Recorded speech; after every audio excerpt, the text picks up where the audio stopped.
Hi everyone, welcome back. Hope you had fun chatting around a little bit, meeting some of the other attendees, exploring a little bit our different communities. And I hope you are all excited for our next talk. So the speaker is Inbal Cohen, and Inbal has a very rich history in product. She was a CPO, she was a head of product, and she is an advisor to different teams on the field of product. And today we will be learning from Inbal what does she, as a product person, wish that devs knew about the product teams. Inbal, are you around? Here. Hello, good to Hello. see you. Thank you. I'm happy to be here. We are very happy to have you. Would you be sharing your screen? Yes, I am. Fantastic. All right, then the stage is all yours, and we will be taking questions. So the format should be people typing the questions, and then afterwards, after your talk, I'll be reading out the questions for you, and we'll be doing this QA setup. So if anybody has questions for Inbal, please type them. Fantastic. Good. So let's start. I think it's pretty obvious from the name of the talk what we'll be talking about. But I think that maybe just to clarify, why would we even need this type of talk? I think that a lot of times, especially after working in the industry for a while, we have a certain idea in mind on what different people within the team do, what their job is, what their responsibility is, or are. Usually they have more than one responsibility, and what are the things that they should be really good at doing. But one of the things that also happens throughout time is that we might not go back and ask the very basic questions of what are the goals that this person within the team should be working on. And especially when it comes to a product person, we can call it product manager, a product owner, it might be a scrum master. It really depends on the composition of the team. I think that one of this is a very main role within teams, that it's very important to understand what they do, because it really influences the life and especially the work life of the entire team. So in this talk, I'd like to help clarify ways of communicating with the product leaders. It could be ways of communicating within the team, and really giving you some tips and ideas to things that work within good teams. And then I hope it inspires you to the things that you want to accomplish within your team. So this is how my work looks like. You can, I think, figure out that in any company that I work, I make sure that everybody knows that I need a separate budget for Post-its and those sticky things that you put up on the wall. They are not so complicated to put up. I can have an entire talk about all the different tools that I like to use when working on ideation and also on building products. But that could kind of make you guess who I am and what I do. Natalie already said I've worked in the past as a CPO, as a CTO, product and business innovation, head of a product and business innovation team or teams department. I've been a product lead. I started my work in tech as an art and marketing director, and I was head of a business development department.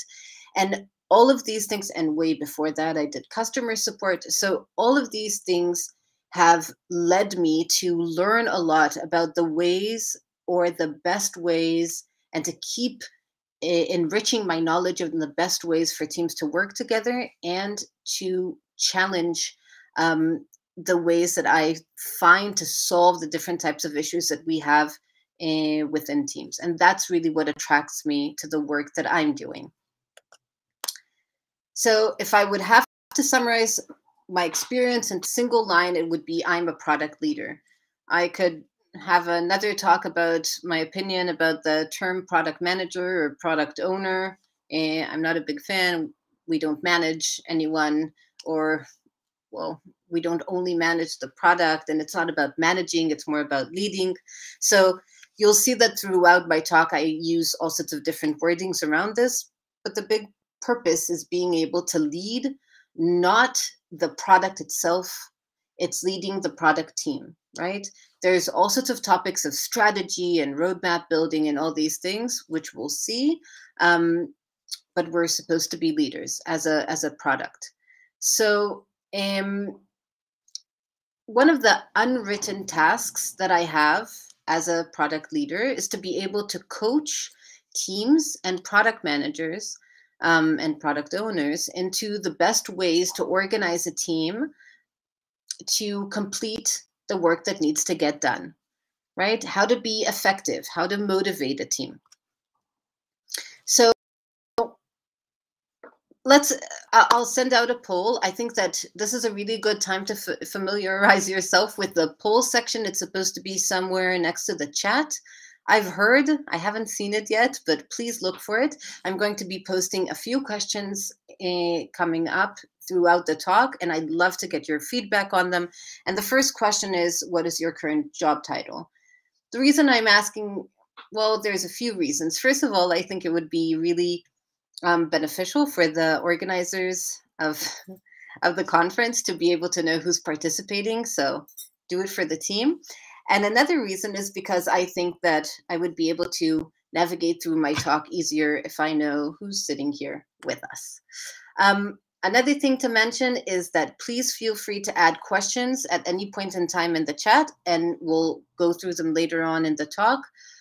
Your participation is super important, and that way it'll be so much more interesting. So we're starting by the definition of your job within the team. We'll get back to this shortly. So here's a little bit of a definition in the meanwhile. So for me, there are several books that I really enjoy reading. One of them, and I'll be quoting it throughout my talk, is called Inspired.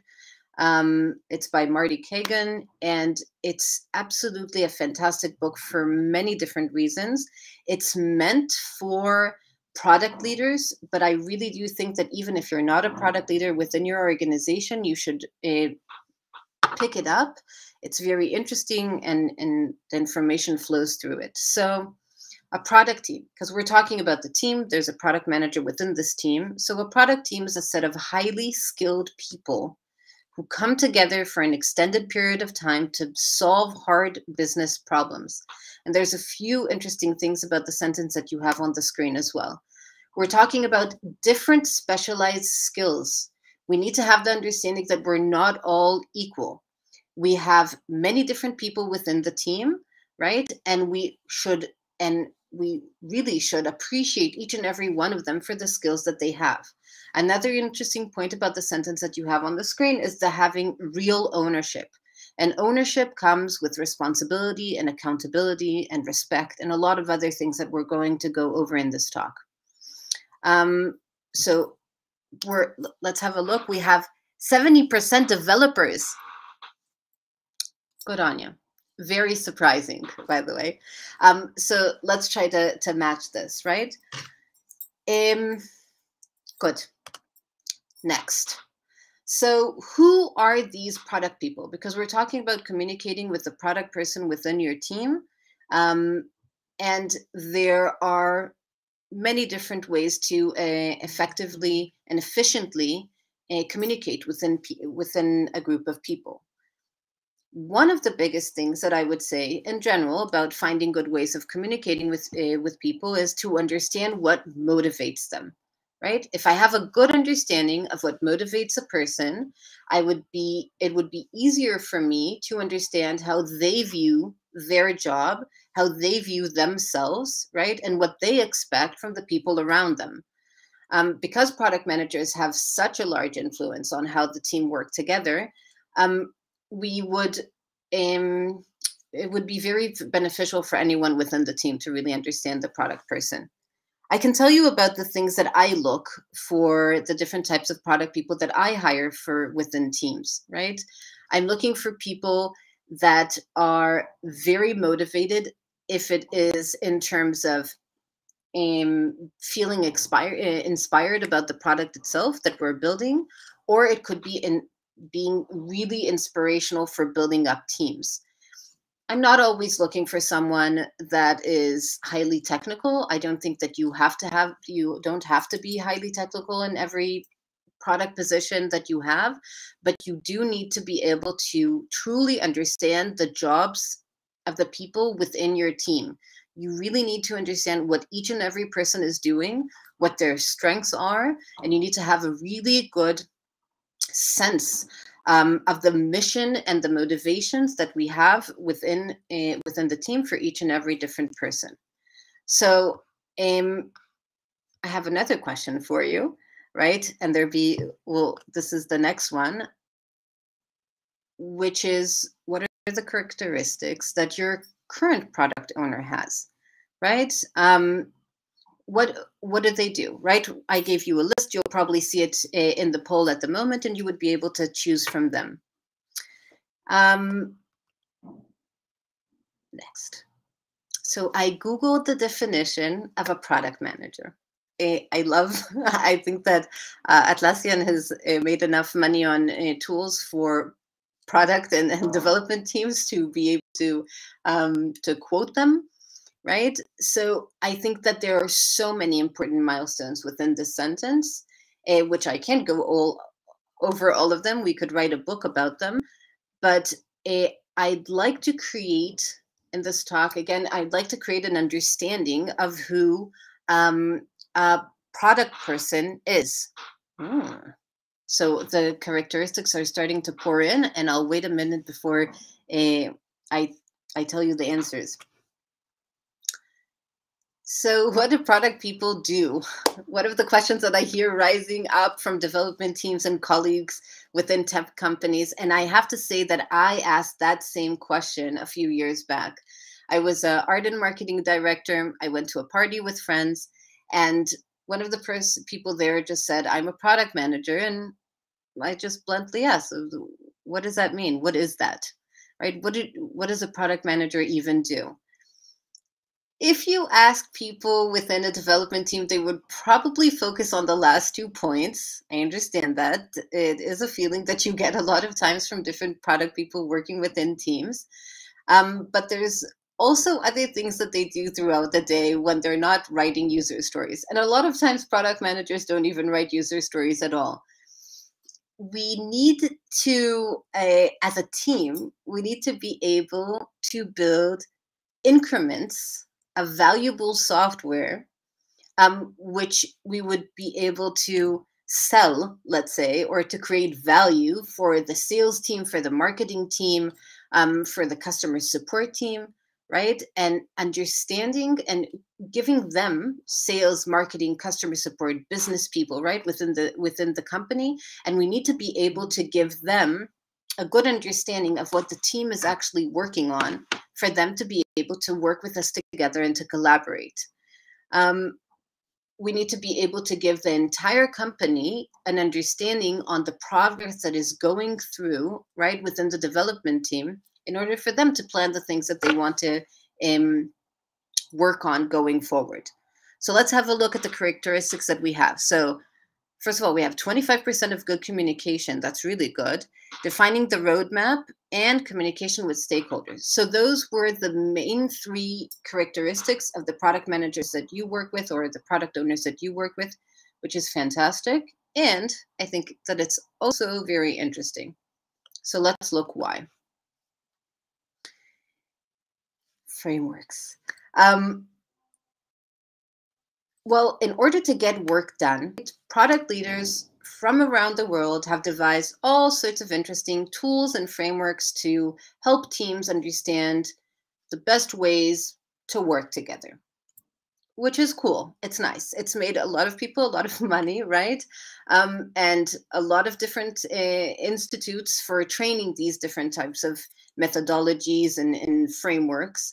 But I would say, maybe as a metaphor, if you want to learn how to cook, you would probably buy a cookbook and look through the instructions. And these instructions would probably have tools and ingredients you should be using. If you're a novice cook, you would probably look through the book and say, "Oh, I'm missing 3 tools, so I can't use this, right? I can't complete this recipe." Or you would probably even add all sorts of ingredients that you don't really like because you're not experienced enough as a cook to understand what you can reduce or increase. So you might find yourself in a recipe with lots of raisins or cinnamon. Personally, I love raisins and cinnamon, but for the people that don't like them. A more seasoned cook would improvise with the tools that they already have, and they would also increase and reduce the amount of spices according to their own personal taste. That's how I see frameworks and tools when we're working with product teams, right? Your company might not have a big fancy budget for buying any type of tool of product management out there, right? And you might not be an expert in all the frameworks. And on the other hand, a lot of product people sometimes try to work on this type of a zombie, let's say, like zombie Scrum, just following the framework. And what we would like to be able to do in a positive work environment is to be able to adjust these frameworks and the tools to the things that we actually need within the team. And as a member of the development team, you're not only entitled to ask for change within the framework. This is something that I would even encourage you to do. You should be able to challenge your other team members and your product manager on the way that we build the environment that we work in. So let's talk a little bit about the things that you should be able to expect as part of a person within a team. So we already have one tip in the bag, right? Make sure that your product leader knows if you feel comfortable or uncomfortable with the current framework and tools you're working with. That could also be relating to possibly 10,000 meetings on all sorts of topics that you don't really understand the value of. But regardless of the framework that you choose, there are basic expectations that you can and should have as part of a person within an agile team. So when I hire people to work for my dev teams, I look for professionals, obviously. It doesn't matter if you're a junior or if you're a senior. I'm looking for professional people that have the knowledge and the expertise that I need in order to complete the task in hand. Fantastic. But what I'm also looking for is I'm looking for professionals that know the work. And what do I mean by that? Is that I'm looking for, well, obviously, I'm not looking for the developer that can type the fastest. I'm not looking for a QA that can swipe the smoothest.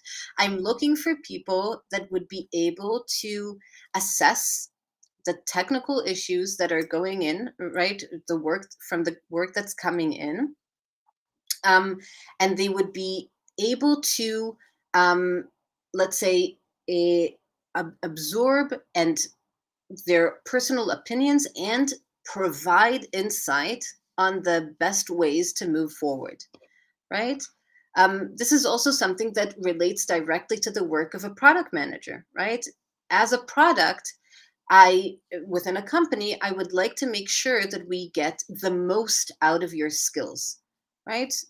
I want to be able to work with individuals that are humble, which is another interesting point. Like, I like working with super talented dev people. And I think that one really important characteristics for anyone is to be able to have a very simple conversation with a non-techie to explain what is the interesting thing about what you're working right now, right? We don't need to deep dive into each and every conversation. And that way we can also provide the product manager with the information that they need in order to do their job well, right?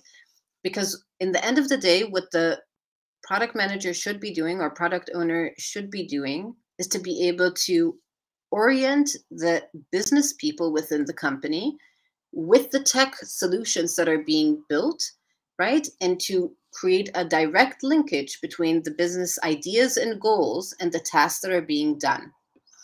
There are many ways to accomplish a balance within companies. We can have a different talk about that. But what can we do in order to improve communication within the team, right? Because we need to make sure that our product owner manager is has enough information about what we're doing.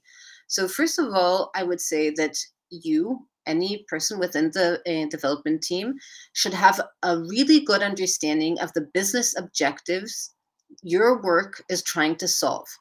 Okay? If you have a task and you're not sure which business objective it fulfills, right? If that information isn't easily accessible for you, you should definitely, I would suggest that you should definitely go up to your product manager and ask what it is. What is the business goal that I am trying to accomplish with my task? If they're unsure, I would also advise them to go and find out what it is.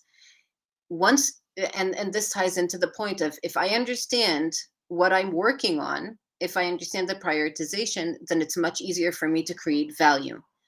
Another thing is ask yourself, do I understand the prioritization of the tasks that I've been given? Have I been part of the prioritization of the tasks? These are relatively simple questions that sometimes we neglect to ask ourselves. And I would highly recommend going back to basics and making sure that we really understand the things that we're working on, right? These all tie into being able to do your job the best. If you understand what we're working on, why we're working on it, what it's going to solve, right? Why is this more important than other things? You might be working in a more highly motivated team. So here's another nice sentence that I like from the book, right? Receiving clear objectives. The team needs to receive clear objectives. You are not just, right, a code monkey. We want you to be able to, as a product leader, I want you to be able to understand the objectives that we're working towards. I want you to be empowered, right, to make the best decision for the company. And I want you to be able to be accountable for the decisions that you make. Now, these are all things that you would be able and should be able to have conversations with your product leader. These are all basic let's say, principles that they also work according to. And I'm trying to provide you with all sorts of wordings and sentences and ideas for you to be able to communicate better with this product person. A little bit of unwritten tasks, right? So what are the things that people don't tell us about what a product person is supposed to do? And then again, I will remind you again, please add in your questions to the chat at any point. If there's any slide that you feel that you want to ask questions on, if you have specific things going on within your team that you want to talk about, there's an area for it. It's called poll next to the chat. I think that one of the interesting things, so throughout the list, well, I like the entire list, but one of the things that I really like is teaching self-organization. And the important part here is not by managing. I would like the product person to enable the team to self-organize. Within Agile, and these are part of the basic principles of Agile, one of the things that we want to do is to enable the team to work without, let's say, hand-holding. The team is organizing itself in a way that would make it comfortable. We have values like, right, people before processes. What does that even mean? The team needs to be able to push the ideas that they want to have and the ways that they want to accomplish the goals, the business goals that are presented to them, in a way that they all understand and in a way that's very comfortable for the team. I'll let you read through these and you'll probably see this also after the presentations. So what happens if we don't have a functioning product manager? This is a difficult topic. I think that in any company, we would have some of these issues. It's unfortunate, obviously, but there are ways to work around them, and a lot of them involve communication. And I think that another point about that is being able to clearly communicate the needs that you have within the team, right, in order to remove some of these things, right? If we don't have focus, you might have the feeling that we don't have focus within the team on the work that we're doing. You can tie that back to understanding the objectives. What are we working for? Does your company have OKRs? Do they have, specific KPIs, specific key results that we're trying to solve, right? And when we're looking at the different issues that we might have, we have another question for you in the poll, is like, what are the issues that you have within your team, right? What are the things that you feel at the moment that aren't being solved? And if I'm looking through the answers, we have 20% of people saying the impediments aren't removed. And that's all of this is, I think, part of a self-reflecting exercise that we can do. And this is also something that we can suggest, whoever within the team can suggest as an exercise to provide to your product manager, saying, you know what, we're usually doing a super boring retrospective where everybody's just whatever reading through the lines of things that they liked and didn't like. I'd like to suggest something else. And you can bring up this question, right? And say, let's make an anonymous poll. Let's talk about the issues that we have within the team and how we could solve them. And these are exactly the types of things that your product manager should be able to help you with.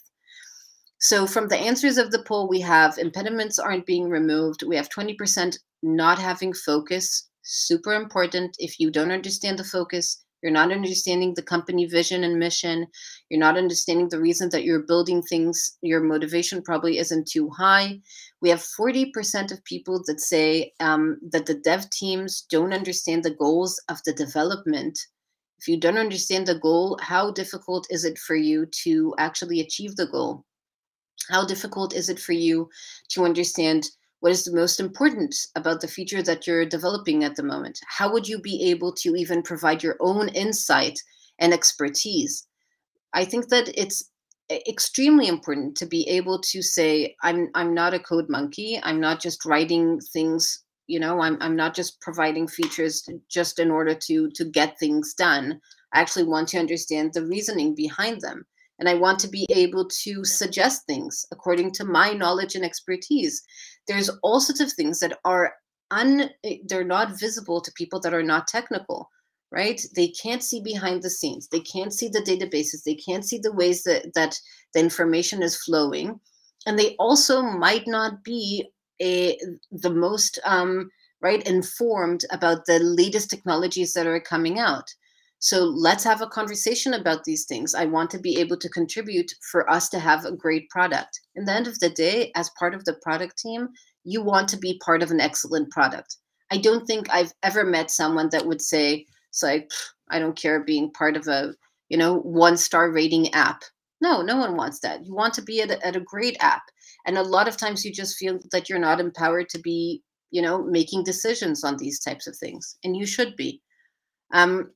20% of people saying that roadblocks aren't removed.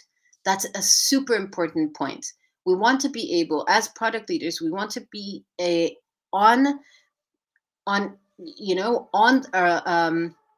bringing the team on a smooth path. The less friction, the faster the team can flow. If we have roadblocks that aren't being solved, we're just getting stuck and trying to move around them and in every point, and we're not creating a flow of information. We're not creating a flow of work. And these are the types of things, again, that a product manager can work very strongly on. Being able to communicate with other stakeholders, right? If we're sitting and we have whatever type of meeting that you have, doesn't really matter if you have Kanban or Scrum, right? We're not talking about a specific framework. But if we have a type of conversation, we're talking about a specific topic, and you're saying, like, it might be a daily, it might be a planning meeting, depends on the types of ceremonies that you have going on. But if you're saying, I can expect, right, this is going to be an issue on this task, that's something that you expect your product owner or your product manager, your PM, let's just say, to be able to solve for you in time. And it's also your right to say, this is going to be too big of an impediment, and I'm not sure how I'm going to go forward with it. I'm going to give us a few seconds to add in questions. And I'm also going to ask our moderators Donna, do we have already a few questions coming up? Not yet? Okay, nothing through at the moment. Please feel free to ask questions. It'll help me a lot. It'll help me, right, better use the time that we have left. And in the meanwhile, I won't leave us hanging. And I'll give you a few more factors that can influence communication, right? Natalie, you're back? Yes. Yes. And so we can read out the updated state of the polls if you'd like. Yes. All right. So the first question was, what is your current job title? And the leader participant or persona, I guess that's the right term, right, would be a developer. And the second one would be other. So that's not developer, not product manager, not tech lead, not QA, and not designer. And the third most popular persona answering this is a tech lead / architect. Ah, I like that. Then, what characteristics can you relate to your current product owner? That is a super nice breakdown of 1/3, 1/3, 1/3 between good communication skills, defending the roadmap / sprint, and communicating with stakeholders. Fantastic. Nobody said communication with customers. How do you see that, Inbal? So that's, I love that. I love that. And it's an interesting one, because for me, I would say customers are part of the stakeholders, and having a majority of developers understanding that communicating with stakeholders is such a large piece of the role that their product owners are doing, that actually shows on a lot of positive. I can only assume that it also reflects in a positive flow of information coming to the team from these different stakeholders, right?